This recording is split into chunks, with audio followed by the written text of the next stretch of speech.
Hi there, I'm Josh. We have the Deluge here, and the big news is that the Deluge now has wavetable synthesis. The firmware version 4.0.0 has released, and it added a new form of synthesis to the Deluge. I say new, I mean new for the Deluge, not like new to the world. So before we dig into wavetables on the Deluge in particular, we should probably ask, what is wavetable synthesis? So if you think about how synthesis usually works, you have a waveform. So to give you an idea of what I mean, let's make a new synth. And I'm going to set the wave, well, by default it's set to a square wave, so let's leave it there. So we have a square wave. And that's the timbre that we're working with. A wavetable, on the other hand, is kind of like several timbres stacked. If you think of a wave as being two-dimensional, a wavetable is three-dimensional. And because you're able to move through those timbres using things like an LFO, it opens up new possibility for kind of evolving sounds. The wavetables that I have on the Deluge, I downloaded from a site called Wave Edit Online, which I learned about from the Ollie Loops video on wavetable synthesis in the Deluge. So thanks for that, and let me show you how it works. So what I'm going to do to make a wavetable synth, well, I've already got this new synth here, so why don't we use it? I'm going to hit Shift, and for oscillator 1, I'm going to hit Type. And when I scroll through, you'll see it might be a little bit difficult to read, but it says wave, or as close as you can get with the Deluge's alarm clock style screen. So now if I hit a key, we're going to hear a wavetable, right? Wrong, we don't hear anything yet. We have to load it. I'm going to hit Shift and Browse for sample 1. It says bottom to top. And when I click this in, because I was in the wavetable folder recently, you might hear some noise like that. And now we have our wavetables here, and I can scroll through them. And you can hear they sound a little bit crazy. You're hearing a bunch of different timbres at once. But if I hold down this center button and I turn it until it says wave, it loads as a wavetable. So nothing visually has happened yet, but now when I hit a key, you might have noticed that this quick edit select little piece here has jumped over to custom 2 and custom 3.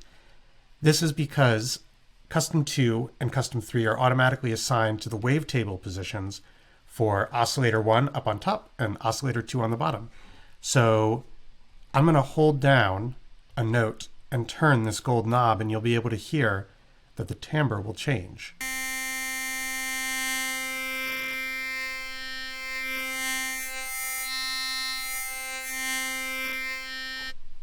So that's pretty cool.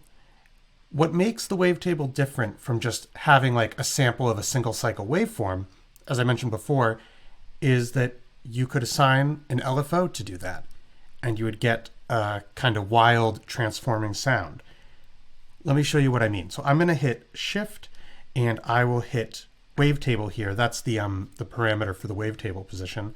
And I'm going to map it to LFO2. I haven't changed any settings on LFO2, so hopefully it'll sound fun. I'll send it, let's set it up to 25. That's a nice divisible by 5 number. And now I will hit a note, and you can hear that it's moving through.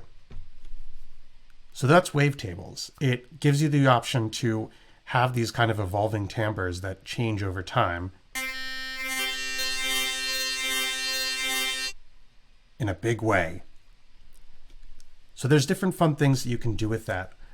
Something that I find fun when I think of like changing timbres and evolving harmonies is building a cool pad out of it. So in this case, if I wanted to make a pad sound, I'll turn up the attack envelope, and I'm also going to bring up the release envelope.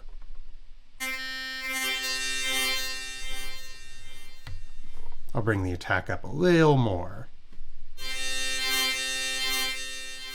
I might even bring a filter down.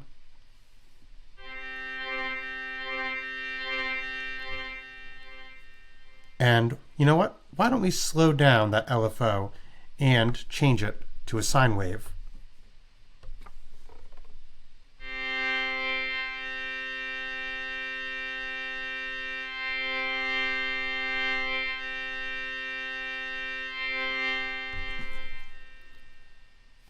So as you can tell, it's a fun way to play around with sound. It's something that the Deluge has kind of been teasing because it's had the little wavetable label there, but a feature that it has not had until now.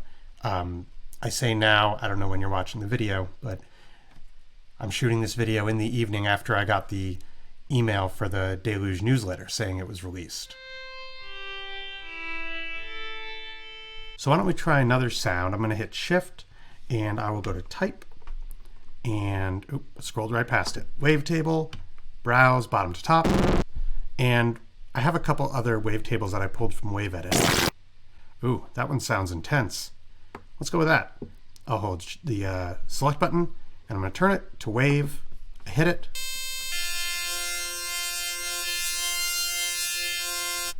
Very nice, very metallic. I'm actually going to now load the same wavetable into the second oscillator because I have an idea.